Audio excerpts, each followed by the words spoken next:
So I gotta tell you, for a long time I've had this fantasy in my head about the perfect, ideal day, which would go something like, I would wake up in the morning, have a cup of strong coffee, have some breakfast or whatever, and then not long after that, I would go to the gym. My training session in the gym would be short, but intense and very high quality. Why would it be short, might you ask? You will find it out in a second. Then I would go about my day, do some work or whatever, and obviously have a couple of meals. Those meals would serve to fuel my workout that I just had, and also to fuel something else. What is that something else?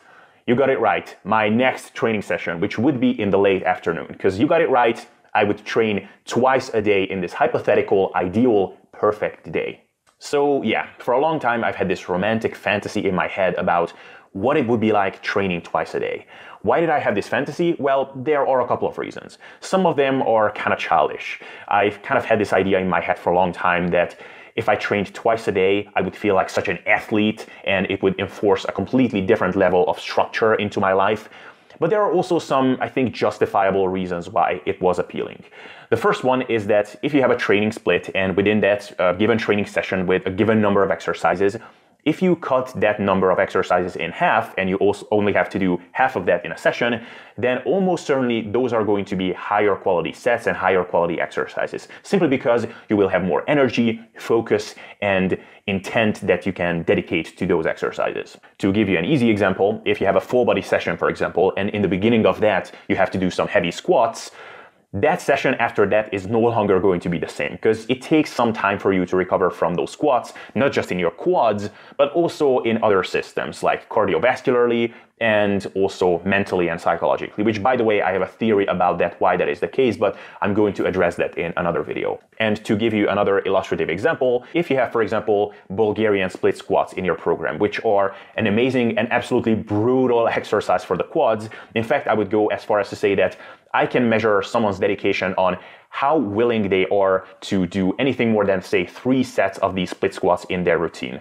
Because, I mean, if you do, for example, 4 sets of squats, that's brutal, of course, but when you do split squats, you basically have to do double the work. Those 4 sets of split squats are in reality more like 8 sets, because you have to do it for both legs, you also have to rest between the sets, and even if you have the dedication and you're willing to do those 4 sets, you kind of screwed either way, because if you rest enough between the individual legs and then you rest enough between sets, those 4 sets are easily going to take you at least like 20 minutes. And then if you don't rest enough, then you're going to get gassed out and your performance is going to suffer a lot. But if you have to do only 2 or 3 exercises in that session because you're splitting up your training into multiple sessions a day, then it's much more doable, and then you can dedicate the amount of energy and time to do those split squats, for example, that they deserve. And then, of course, I can point out exercises or examples at the other end of the spectrum. So all of us, even if you are super dedicated to your training, we all have exercises that we are just not super excited to do. So if you have a full body session or an upper body session and you busted your ass already with a couple of high quality, heavy compound lifts, you also did a couple of isolation lifts with good intent, and then at the very end of your session for your last 1 or 2 exercises, you have some arm or delt isolation work, or maybe some single leg curl or leg extension or something like that. It's like, man, really, I still have to do this? I'm kind of just counting the seconds at this point until which I can leave, and I really hope that I will get fatigued quickly from these sets because I don't want to do that many reps. But again, if you only have 2 or 3 exercises to do in a given session and one of those is a single leg extension, then you're much more willing to do them with the proper amounts of intent and focus and make those high quality. So bottom line is, fewer exercises in a session as opposed to more exercises are going to be higher quality. Now, of course, there is a point of diminishing returns. So if you're on a very low volume routine and you only have 2 or 3 exercises in a session anyway, then splitting those up into 2 exercises here and then 1 exercise later, I mean, that's kind of nonsense. You just rest longer between sets and then you're going to be fine. Don't bother splitting those up any further. Then there is also the benefit of indulging your inner bro a little bit, because if you have more sessions in a day, then you kind of always feel like you're anabolic around the clock, because you train in the morning and then you train in the late afternoon, and in between you have your meals. And basically you can know that every meal that you put down is fueling some sort of muscle or strength adaptation. So, you know, maybe you grab a donut with your coworkers at 3 p.m. and now you can think that, well, I just had a training session in the morning, so I'm fueling that.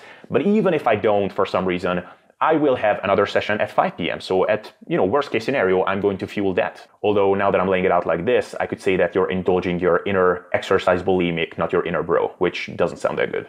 But all the psychological and bro mentality considerations aside, you're going to be stronger and you're going to be performing better if you have more frequent sessions as opposed to fewer sessions. So for example, if in one session you would have bench presses and tricep extensions, if you move those tricep extensions into your PM session, you're going to be stronger there. So in theory, you're going to progress faster in your tricep extensions, and you're going to build up the triceps that you want in a shorter amount of time than you otherwise could. So bottom line is there are definitely justifiable reasons to be fond of the idea to train more frequently and potentially as frequently as multiple times a day.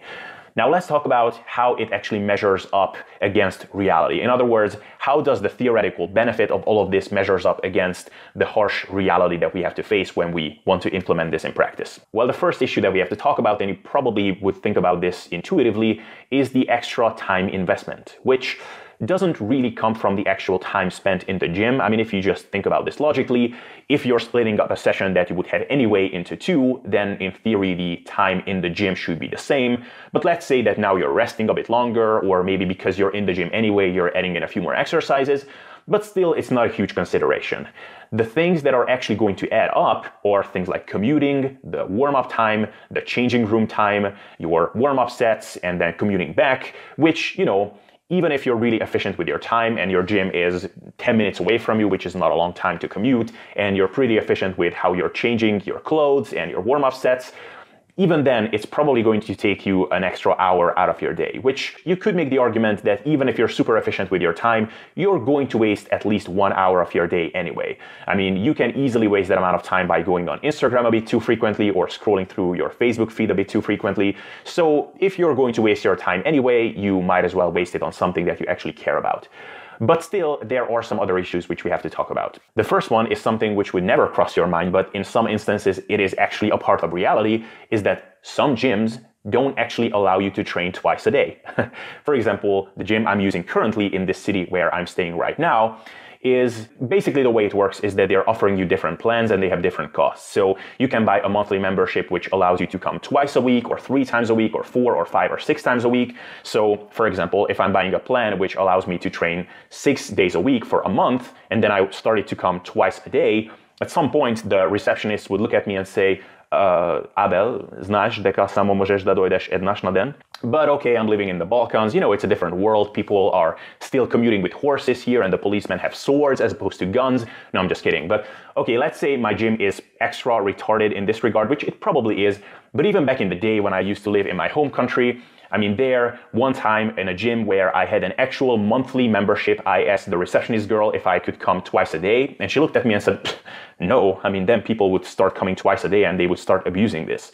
I was like, really? Can you point me to the one soccer mom that would start abusing this rule and would start coming back for another upper body session every day? So yeah, you might not notice, but a lot of gyms are pretty retarded in this regard. Now, if you're training in a Gold's gym or a Dust gym or just some gym that is not completely stupid about these rules, then you might not have to face this problem. But many of us, even if we are using the best gym in the neighborhood, or like in my case, the best gym in the city, it's still not a Gold's gym or a Dust gym in Vienna. Then there is another factor which in an ideal world where people are not prone to overthink shit would not be a factor, but in this universe it often is that even now where I'm going to the gym every day, which sometimes I do, even then I feel a little bit weird when I'm facing the same staff every day that, man, what must they be thinking that I'm here every single day? Like, do they think that I have no life? And at least if I look like a pro bodybuilder or something, then it would be like, yeah, well, it makes sense that he comes every day. But this way, it's like, oh, Abel, you're such a compulsive, obsessive little piece of shit. So if I started to come twice a day, then I would surely get some strange looks, which, again, in an ideal scenario, it would not be a factor, but if you're prone to overthink a little bit too many things, then this is something that you better anticipate. And then lastly, one factor to keep in mind is that even if you only train once a day, which most of us do, even then you kind of have to be mindful about how you're going to be able to fit in your session in your day. Because most of us don't live lives where your training sessions and how you organize everything around that training session is blending into everything else that you have to do in your day-to-day life perfectly. I mean, let's say you're at work and you're about to finish, you kind of have to think about, well, am I gonna be able to get there to the gym on time and avoid rush hour and having to train in an overcrowded gym? Or maybe I have something else to do later in the day. Will I be able to fit in everything? Now, if you train twice a day, you have to think about all of these things twice. You never have that feeling of, okay, I got my session done, now I can finally switch off and think about some other stuff, because that part of my day is done. So yeah, twice a day training is awesome. Definitely on a theoretical basis, your training sessions will be better, and you could make an argument that you will be progressing better towards building up the physique that you probably want to build up.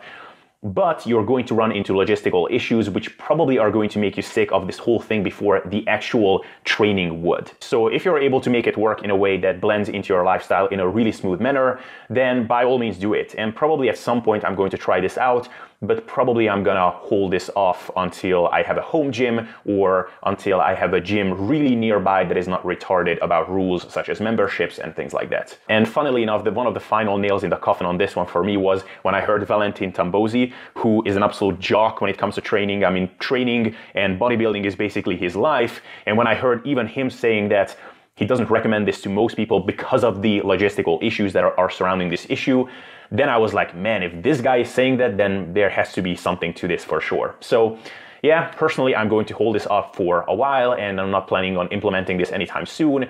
And I think most of you are going to find the same thing. So yeah, all in all, twice daily training, yay or nay? In theory, a definite yay. In practice, unfortunately, a nay for most of us. But it's ultimately up to you to experiment with this and see how it works out for you. So yeah, this is all I had to say on this topic for today. I hope you found this informative and useful to some extent at least. Like the video if you like this, dislike it if you dislike this, subscribe to the channel for more content like this, and let me know in the comment section if you have tried it twice daily training and what your experiences were. I am definitely curious to hear about other people's experiences on this front. So yeah, that's all again for today, and with that, see you next time.